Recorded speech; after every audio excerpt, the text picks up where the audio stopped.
I begin my session, I must also figure out how to navigate the challenge of adding more value than what Sriram has already done. So I'll anyway make an attempt.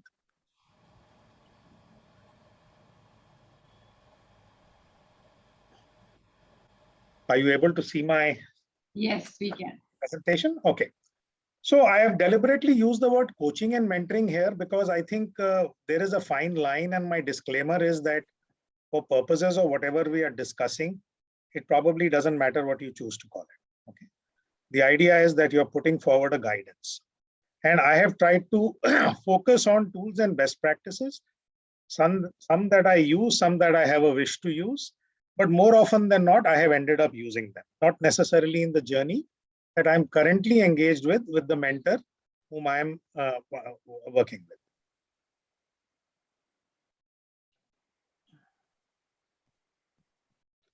Okay, I think this is something which has already been covered well by Sriram. So I'm not going to spend much time on it, but at least whilst I do have a kind of an intake form, which I do when I do any formal executive coaching, but at least for purposes of this mentoring that I engaged with, I simply ask a question saying, what is your challenge and support that you need from me? Why are you coming here? So whilst LEH did their own spade work and asked people to write goals, etc., before I began the journey, this is what I asked them to do. And I have done this when I do what is called frientoring. So one is my executive mentoring role, coaching role that I have. The other is I'm a friend and mentor to many. Often these are pro bono sessions, and sometimes these are paid sessions. The second is that I think Sriram made a very important point about point A and point B. What I have done is that in my, when I worked in Airtel, I got introduced to this model just towards the end of my journey, the GROW model. And then subsequently, I had built a lot on it, and I took, training people to be coaches using this model. So I am more familiar with it and I enjoy it a lot. But the GROW model is essentially got 4 elements to it, which is goals, reality, options, and way forward. Now, the important thing I want to state here is that whilst goals are about what you want to achieve and reality is about the current situation, I think there is a fair amount of toggling. I love the word Sriram used when we were having this conversation earlier, between goals and reality. I think you may like to start with some kind of a broad intention, but after that, you have to dive much deeper into reality before you can crystallize the goal in a proper fashion. So I think it's goal, reality, a couple of times of toggling that may be needed. I had to do that with the mentee that I am currently working with in LEH as well. And finally, based on that conversation, we arrived at 2 or 3 specific areas. Then obviously there is the concept of options, saying, okay, if this is the goal, this is the reality. What are your alternatives and the pros and cons of each alternative? And when I talk about alternative, what I mean is that, see, people respond to different kinds of stimulus in their journey. A lot of it depends on their learning style as well. So for example, if you classically go into it, there is an on-the-job kind of work that people can do. There is some kind of self-learning or training that they can attend, or they could learn from others through a coaching process, etc. So it's a classical format. If you will look at HR, I'm sure Bhavna and Atul by now must be using this quite a lot, with 50, 40, 10 kind of ratios, or 70, 20, 10 kind of ratios. But that's essentially the way forward. And then out of this possibilities that you have, what is it that you will actually do? Because this is the specifics of the action plan. So here is an example saying, if there is a person who's good in planning, has an eye for detail, makes good opening pitches, so you have figured this out. And your goal, for example, is to improve the ability to build and nurture relationships with prospects and clients. So you have established a very specific developmental goal. Now the measures can be looked at 2 levels. One is the business KPIs that you're impacting. But that is, a little far down, and you can't always really assess it in a coaching engagement.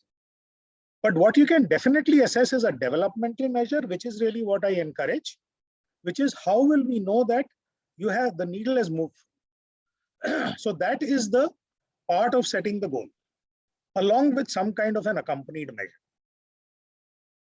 And then, of course, there are some options, as I said, learning by doing on the job, learning from others, which is coaching and observing, and training and self-learning. I mean, I know this is a busy slide. I don't necessarily expect you to look at it, but it's available to you for posterity as these will be shared. And then the developmental actions are pretty clear. What is the action? What is the measure or target for it, etc. So it's not, there is nothing fluffy about this part for sure.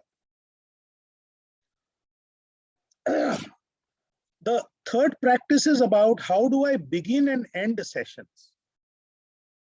And so essentially, I think this is again something Sriram has spoken about, which is, the use of, let's say, mindfulness practice or any kind of a silence practice. I like to begin every session with silence.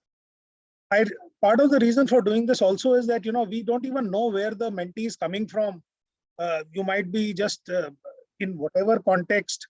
So I at least initiate it with silence. Then I start with a check-in. And check-in may or may not be related precisely to the job at hand. Just, how have you been? How are things doing? So that's establishing a connection. You're not necessarily walking straight into it, saying and coming to the point. Then, of course, there is this entire meat of the session. Closing with a balance sheet, which means this is a pretty Xerox term, if I might, share. How did the session go for you? What worked well for you? And what do you think are the opportunities of making it better? It just takes, not spending too much time, but at least it gets us focused on saying, let's understand both. And ending with an appreciation. So, these are the things in this session that I found you've done this well, and this has moved very well. I believe that this helps me end on a high. So I like to keep this as a kind of a checklist. Number 4, now this is an interesting one I find. See, what has happened is more often than not, the goals that we set are relating to things that we need to improve on where we are weak. But I have always been fascinated by the fact that if somebody were to coach a Virender Sehwag, he's not going to spend 50% of the time coaching him on bowling when he's a world-class batsman, right? So I have to spend time in areas where a person is strong. So I look at one or two options. One option is that if I'm setting 2 or 3 goals with the individual, one of my objectives is to select the goal which is a strength area. Because I find that when a person works on a strength area, it unleashes tremendous energy. So it's like converting, potential energy to kinetic energy, which can then be plowed back into working on weakness areas. If I don't have that opportunity with me available for whatever reasons, then I say that, okay, at least whatever strategies you are putting in place, actionables you are putting in place, tell me how are you going to leverage your strengths? So let us say somebody has a good strength of networking. Then I will try and put the way forward in terms of, okay, go and talk to 2 people. Understand what are their best practices, right? Or if somebody says that I like researching and learning, myself, then I'll say, okay, this is the book to read. There are 1 or 2 references, you do that. So the idea is in whichever fashion I can take their skill, their strength, and leverage that in this engagement.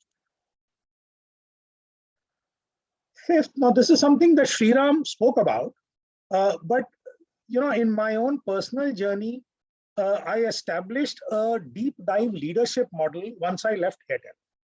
Because one of the things I realized in Airtel, and it's important to give this example.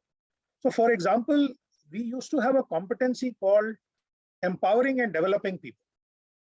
Now, in empowering and developing people, what were we doing? We were teaching people how to have enabling conversations. We were teaching people how to build robust development plans. Now, all of this was happening in competency building, but the problem was that the system, the performance sheet of that individual would be uploaded on the Oracle management system in the last 2 days. 80% of the uploading happened on the last 2 days before the system shut down. Question is, it had nothing to do with competencies that we were developing, but it had more to do with capacities that we were not addressing. So unless I have a capacity of empathy that I'm addressing, I find that no amount of competency building will help. So I actually got into this model. I went deeper into understanding the concept of capacities, understanding the concept of state of being. So if you want to empower and develop people, you have to have a capacity of empathy and a state of being of love, true love, with which you will approach this. So I introduced 3 specific things which I work with the people. One is a centering process.